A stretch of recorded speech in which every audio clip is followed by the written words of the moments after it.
Smoky conditions are giving way to dusty conditions as Owyhee cattlemen continue the search and roundup of cattle in the aftermath of the soda fire. Rancher Ted Blackstock says grazing cattle are getting hungry and headed for home.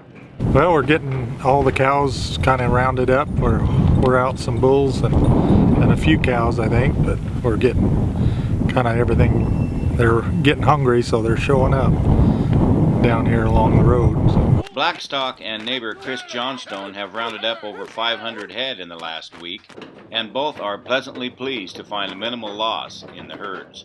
We're up between me and the guy I run with here, we're up to 23 right now that we know of.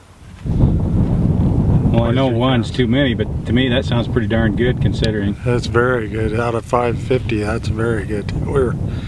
When we come up, when the fire was going raging and it was everywhere and it burned everything, but just to see cows stringing out of those cricks and no singe marks or anything, they act like a normal day. Cattle behavior during the fire was a key factor in survival. So they don't panic, and they just kind of, it looks like they're just meandering. You think they're just gonna all die when you're watching it, but you're better off leaving them alone, I think. They get along pretty good. So.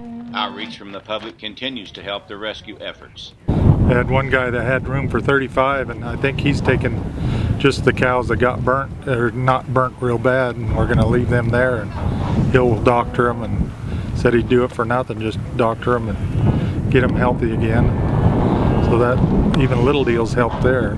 Feed and pasture remains concern number one. Idaho Farm Bureau President Frank Priestley. We need to surround these guys and help them with some hay. We need to go out and look for pastures for them. So we'd say if anybody has got any pasture that we can put some cows in, please let us know, because these guys are needing it.